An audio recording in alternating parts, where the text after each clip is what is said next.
Hello and welcome to Rathod Science Academy. Today in this session we are going to see current affairs of 11th October 2025. So let's get started with our discussion, guys. Before getting started, let us have a small overview regarding the topics that we are going to see in our class. So first topic, it is about India Kabul mission to be upgraded to embassy.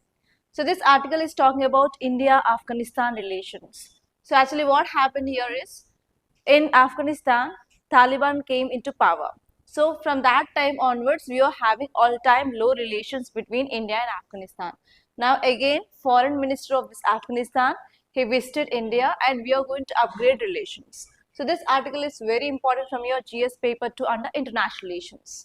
And next topic, it is about Venezuela's opposition leader, Maria Machado, wins Nobel Peace Prize. So because of this, obviously, it is in news.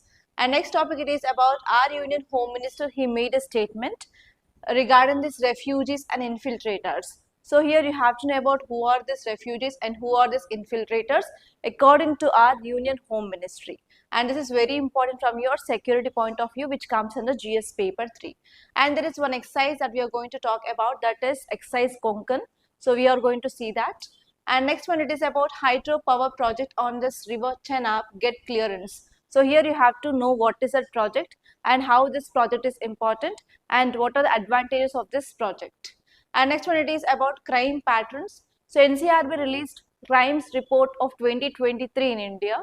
So that report is saying that there are more cyber crimes against tribals in our country. So we have to see about that highlights of the reports, and even you have to see about what kind of laws which are present in India which is fighting against the cyber crime. Okay, so these are the topics that we are going to see in our class.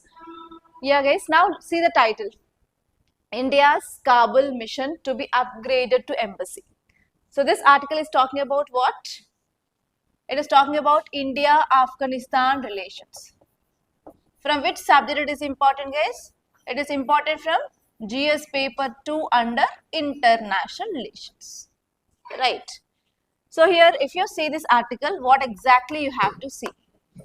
So you have to see about Talibans. Why? Because here, if you see in this image, so Afghanistan's foreign minister visited India and they are talking about something, right? So here you have to see about what is the present meeting. What is the present meeting is about. And you have to see about how these relations are important from Indian foreign policy point of view. So if you see India's boundary, are we sharing direct boundary with this Pakistan? Yes. And even Afghanistan also on map we are sharing. But in practicality it is under control of Pakistan, right? So actually what is happening, because of this foreign minister's entry, or like because of this meet between India and Afghanistan, now Pakistan is becoming much more anti. Why? Because actually earlier these Taliban, they were backed by this Pakistan itself. So actually earlier these Pakistani people, they were backed this Taliban and they supported this Taliban's backdoor. But now what happened? So the issue is going on between this Pakistan and Afghanistan now, you know that. And now what happened here? So now Afghanistan wants to improve relation with India. So in international relations, one formula that we always see, that is friend's friend will be friend, friend's enemy will be our enemy, enemy's enemy will be our friend, right? So here India's enemy is Pakistan's and Pakistan enemy is now Afghanistan. So here India and Afghanistan are going to improve relations. Clear? And you have to say about why Afghanistan is important in India. Yes, Afghanistan is coming towards, and Afghanistan is coming forward to improve relations with India, because Afghanistan is in need now. It is in crisis actually. It needs, of course, help from India. So what is the interest of India in Afghanistan? We have to see all those points, guys. Okay. So now if you see the present context, it says that our India's External Affairs Minister announced that we are going to have a significant diplomatic shift. That shift is nothing but we are upgrading our relations with this Afghanistan now. And we are going to have a full-fledged embassy of Afghanistan in India. So actually what happened during this 2021, if you go back to 2021, Taliban came into power in Afghanistan. So at that time what happened, we have lots of security issues. So whatever the Indian embassy which is there in Afghanistan, we closed that and we brought back our important diplomats in Afghanistan back to India. So from that time onwards, we are having all-time low relations with this Afghanistan. And again, with this visit, we are going to revive our relations between India and Afghanistan, and we are going to have a full-fledged embassy of Afghanistan in India with this meet. So if you see some important details, this article is saying that Indian embassy in Kabul was originally established in early 20th century. But what happened? After this 2021, we closed that. And because of this embassy that we created, that we established in this Afghanistan, that led to improved relation between Afghanistan and India. So actually India always focuses on one policy called as neighborhood first policy.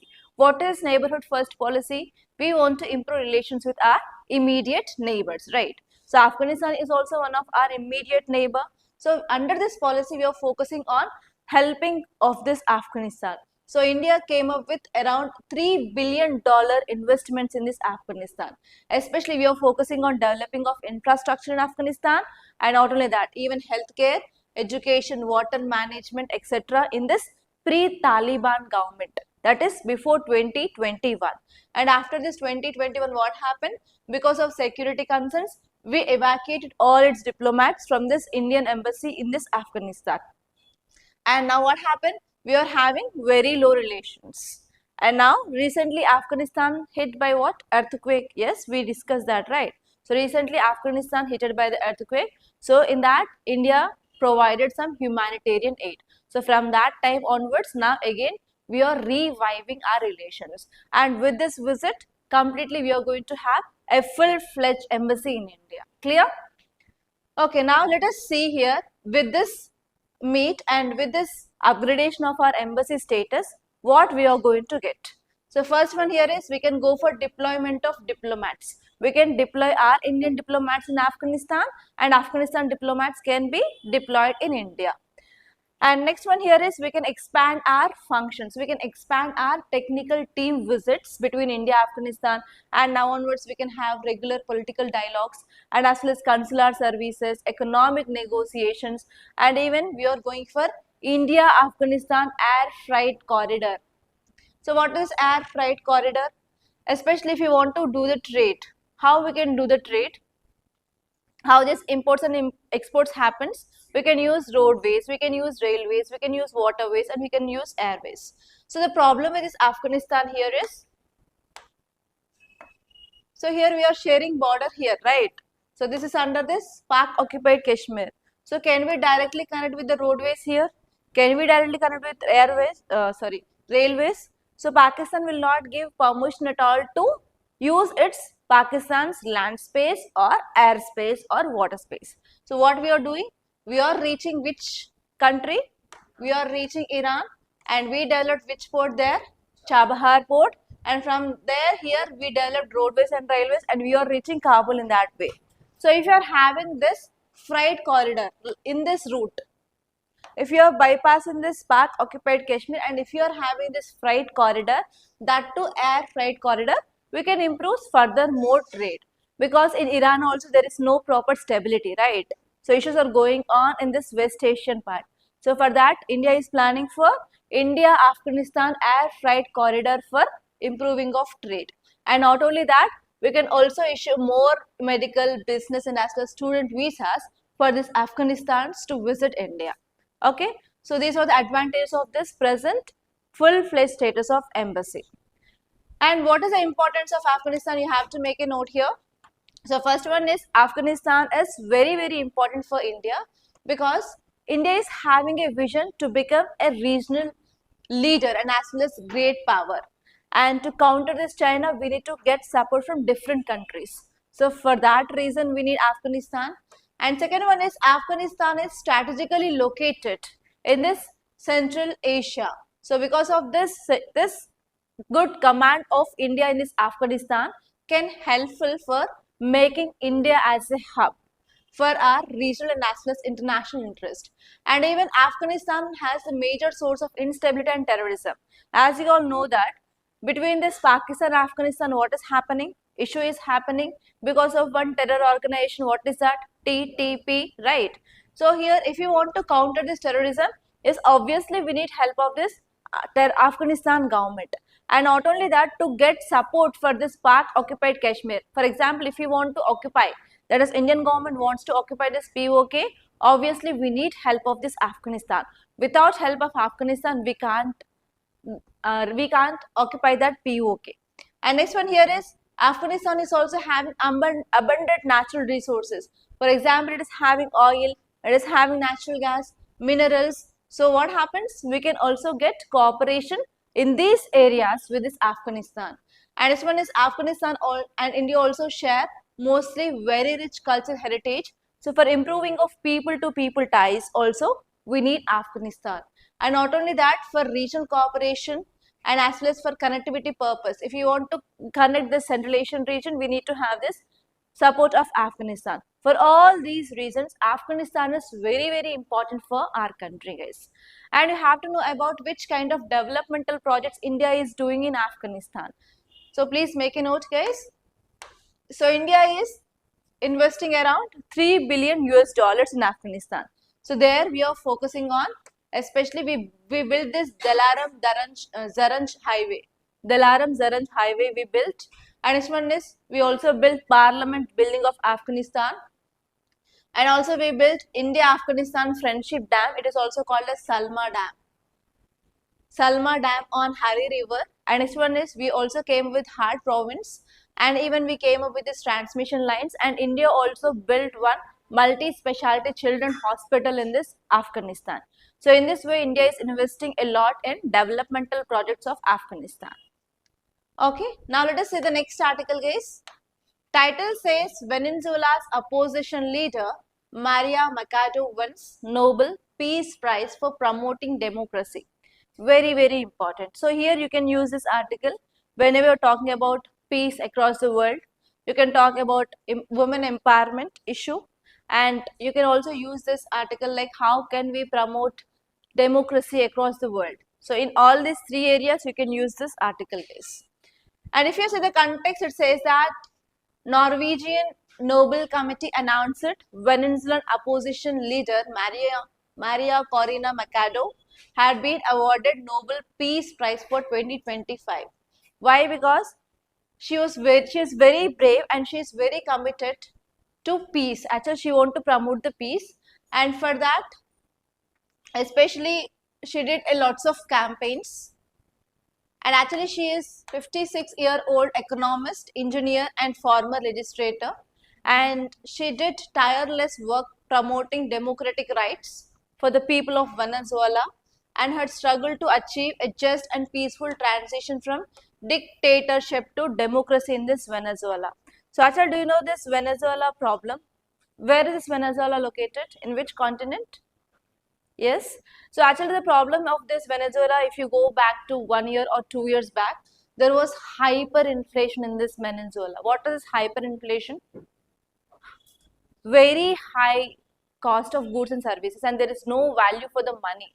So the value of this money had been drastically decreased in this Venezuela, and that led to this hyperinflation problem.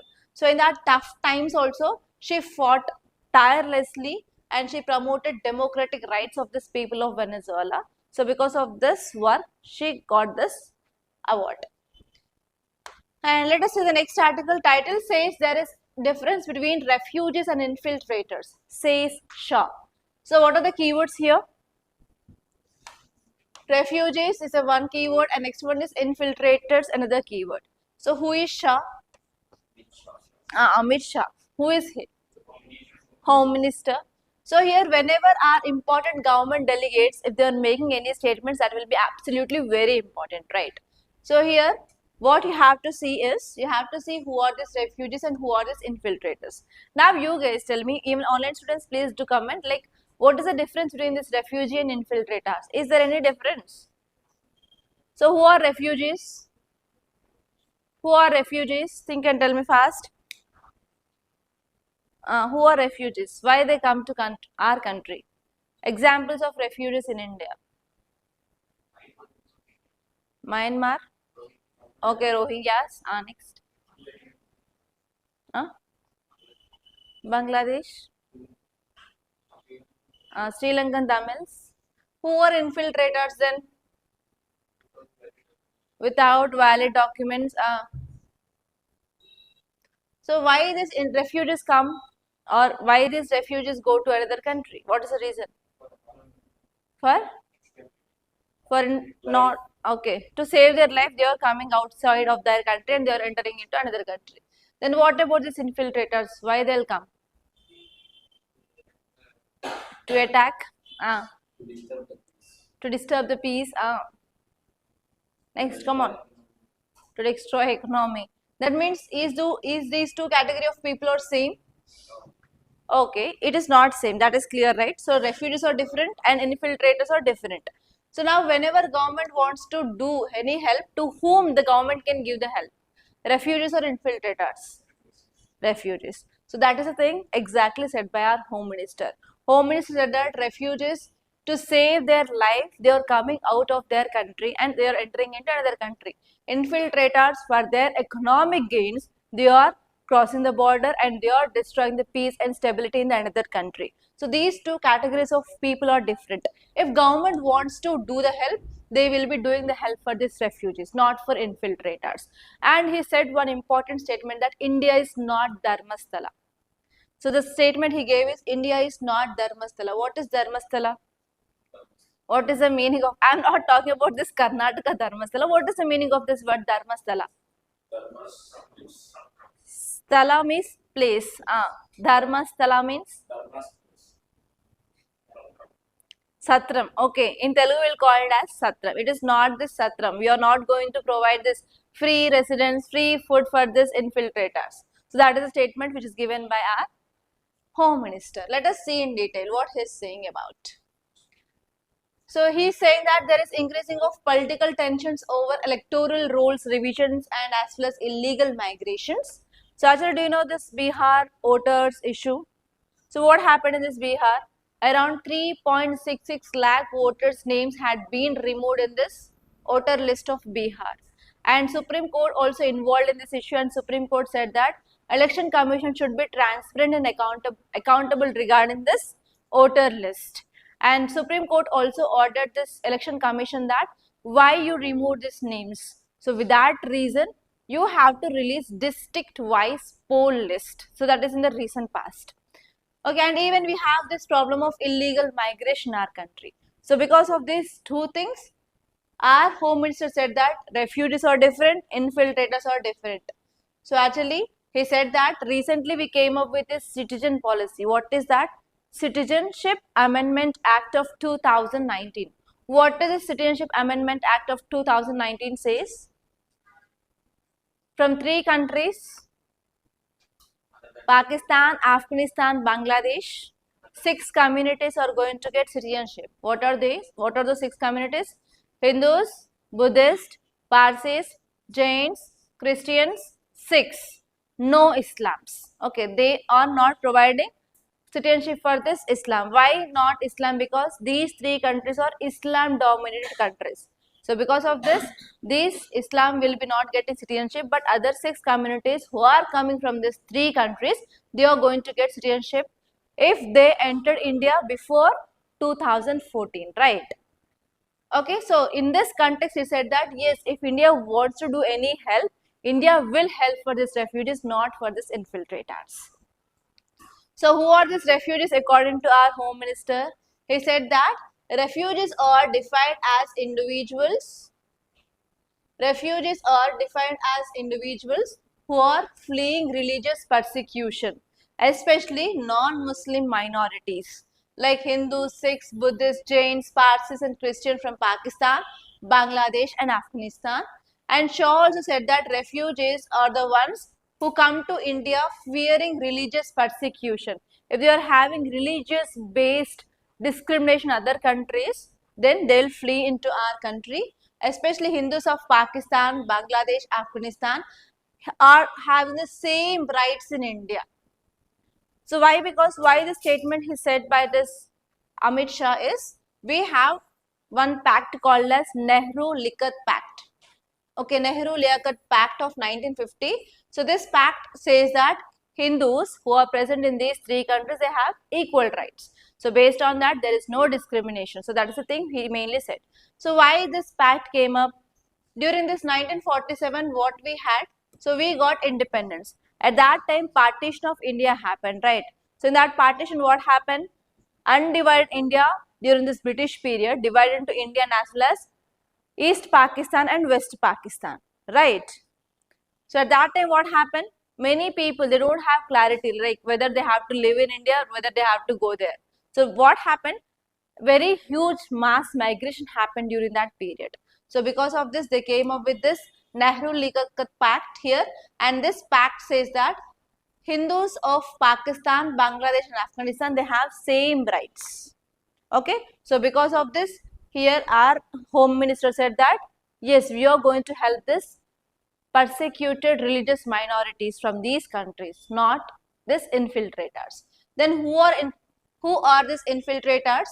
He described that these are the people who enter the country illegally for their economy or for their opportunistic reasons. So for their opportunities, for their economic reasons, without valid documents, if they enter into our country, they are called as infiltrators. Okay, infiltrators are those who come here due to economic reasons and enter illegally. And for this, our Home Minister gave a statement that India is not a dharmasthala, that is nothing but guest house. India is not a guest house, and he also warned that failing to differentiate between this refugees and infiltrators, that will lead to the pollution of our entire constitution by allowing non-citizens to influence elections.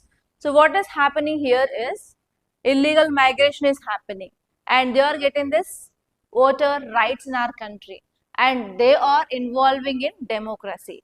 So here who can vote in elections of our country? Indian citizens, right?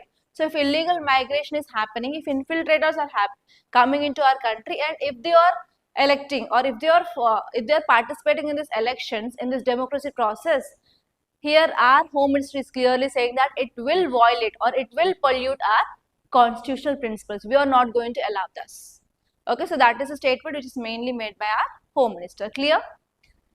And now let us see the next article. Already I think we discussed this topic, Konkan 25. Yes. So this is exercise between which and which country? Very good. Which and which country? India and UK. Okay. So it is which exercise? Maritime exercise or like naval exercise? Sorry, army exercise or air force exercise? It is navy exercise. So let us see this article.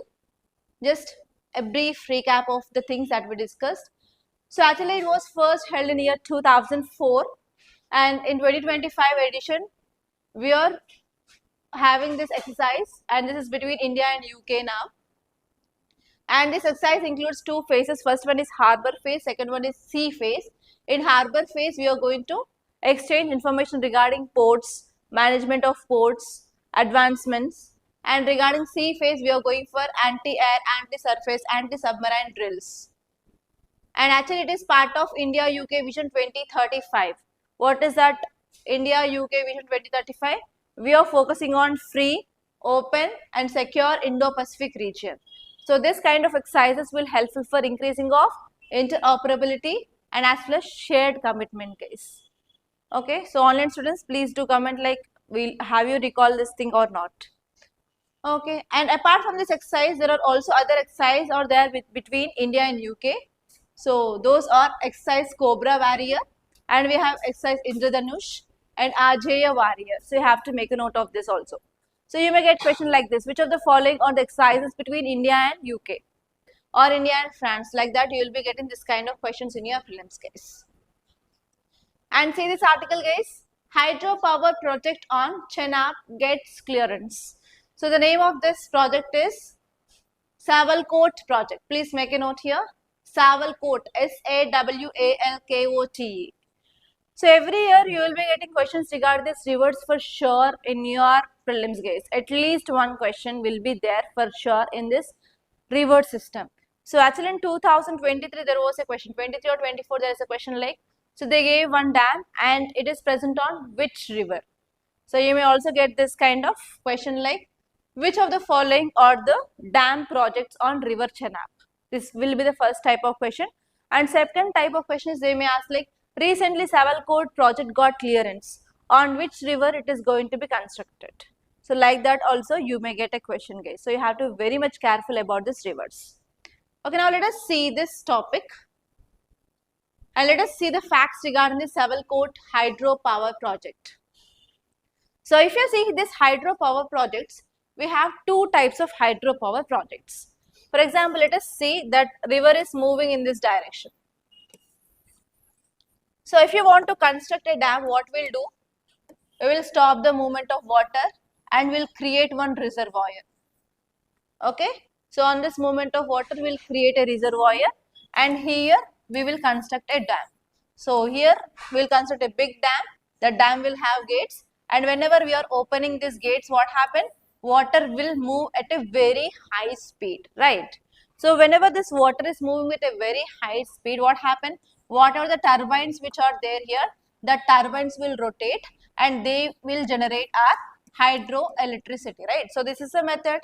You have you seen this Srisailam dam? Have you seen this Nagarjuna Sagar dam? So that dam will work on this principle. So on this river, we will create a reservoir and we'll store the water and we will open the gates based on the water level in that dam and we'll produce this hydroelectricity. This is the first type. And the second type here is, so this is the river.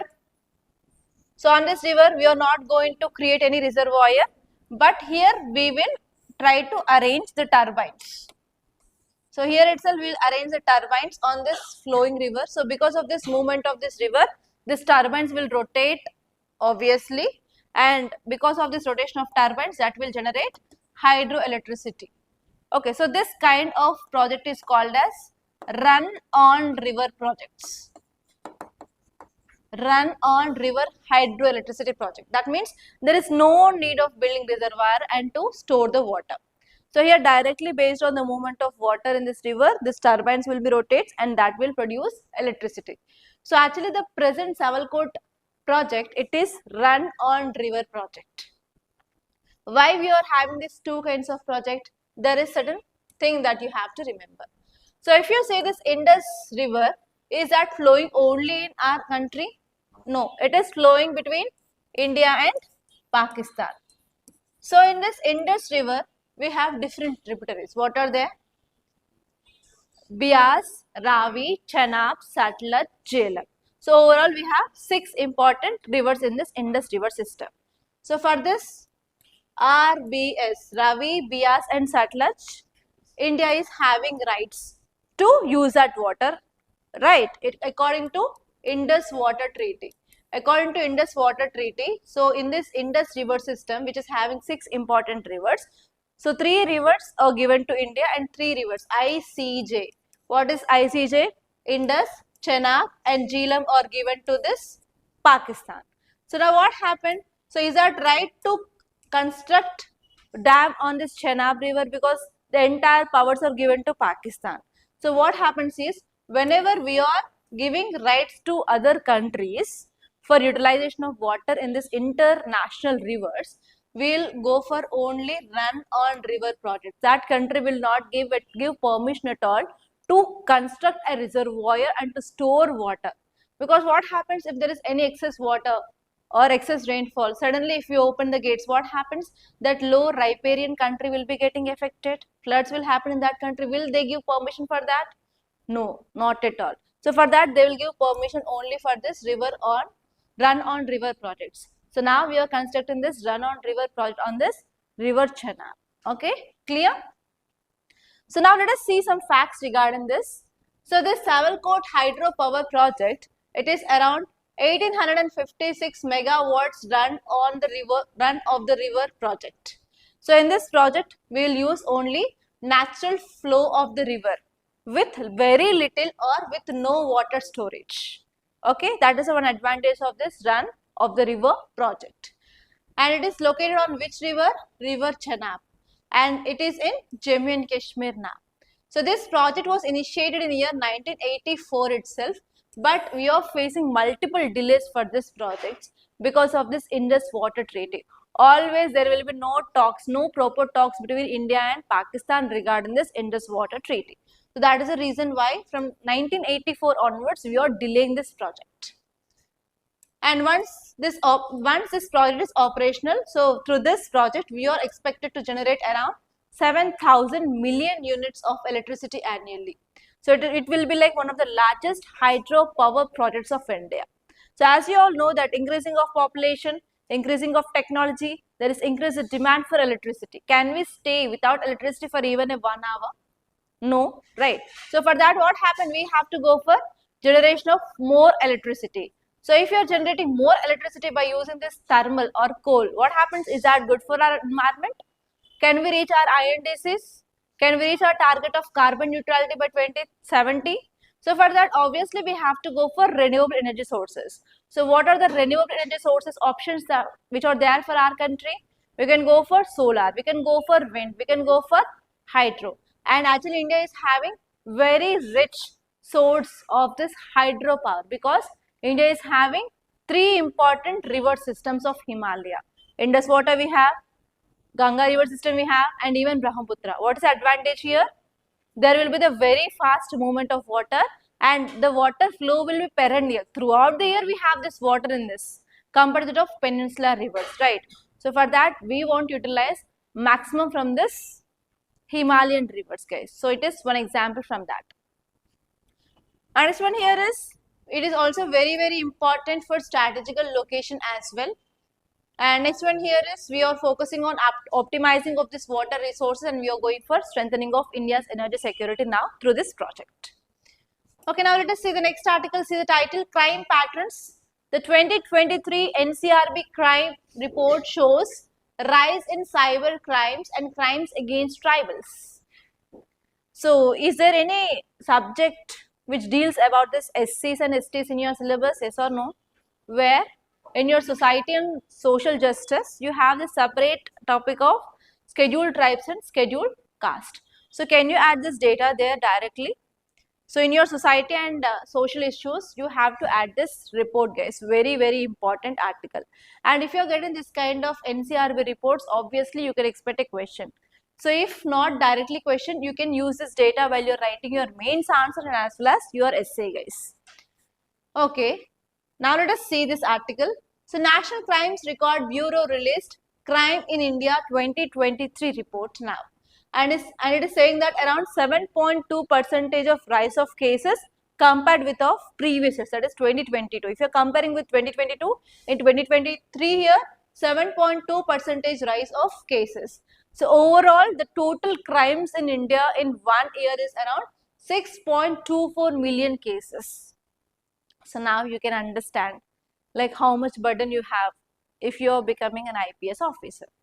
So lots of crimes are increasing and day by day the burden on these polices and as well as courts is also increasing. So be prepared, guys. If you are having any lazy thing, if you want to opt for this IPS, see these cases and think like how you have to work and how much pressure will be there. So don't relax from now onwards. Okay. So see here, this report is saying that overall crime trend have been increased. In India especially, for every 5 seconds, if you close and if you open your eyes, within that fraction of second itself, one crime is happening in India. So here, every 5 seconds, there is increasing of crimes and in total around 6.24 million crimes happen in India in 1 year. And there is 9.5% of increased special and local loss. And next one is increasing of cyber crimes, especially because of increasing of technology, increasing of usage of mobiles, increasing of internet, there is increasing of cyber crimes. 31.2% of cyber crimes have been increased. And next one here is social crimes, especially crimes against scheduled caste and as well as crimes against scheduled tribes also increased by 28.8%, guys. And crimes against children increased by 9.2%. And heinous crimes, actually murders fell by 2.8%, and even rapes decreased by 5.9%. Dowry deaths had been decreased by 4.6%, and offense against government also had been decreased by 13.2%. So this is somewhat something good news. So in your society, we discussed about this dowry debts, we discussed about this murders. So there you have to add this data, this point especially. And next one here is the charge sheeting rate for IPC cases had been slightly improved.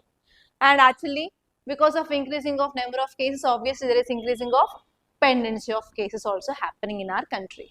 And what are the factors that led to the increasing of crimes? First one is increasing of internet base. So in India, how many people are using this internet? Around 800 million internet users are there. So see this number. So because of this, and many of them are the first time users. If you are using internet for the first time, we'll be having lots of enthusiasm, like we have to know everything in few days. So because of that, what happened? We'll go on clicking whatever we can see that. So because of that, what happened? There will be more vulnerability for this kind of cyber crimes. And especially who are vulnerable? Poor people and as well as illiterate people are more vulnerable. And next one here is, this report is saying that there is shift from traditional crimes towards cyber crimes. And now what happened? There is increasing of professionalism in the cyber crimes also. So especially if you use this Instagram, you can understand. Same official channel, official page will be there, but just they will add 2 dots extra, or the name, in that name the spellings will be like somewhat different, but we can't identify whether it is original page or like fake pages. Yes or no? If you see on the celebrity names, lots of pages, and especially the people who are becoming very famous, on that names, whatever the Insta ID they will be having, in the same way, it is very easy to create your Insta profiles, right? So because of that, what is happening here? There is growing of professionalism in this crimes and this cyber area. And next one here is, we have this cross-border nature, especially cyber crimes originate abroad, especially during this Southeast Asia. And I want to say one thing. So before we started this offline, even our website also hacked by Japanese people. So Japanese and as well as Korean people, they attacked or they tried to hack our website, and we got that details, and we used to get that emails every day. So these they are using this like that. That to around 2:30 p.m., 3 p.m. like that. So that kind of issues will be happen at that time. That is because of cross-border nature. We can't identify what is happening. And next one is, there is also increasing of privacy deficit.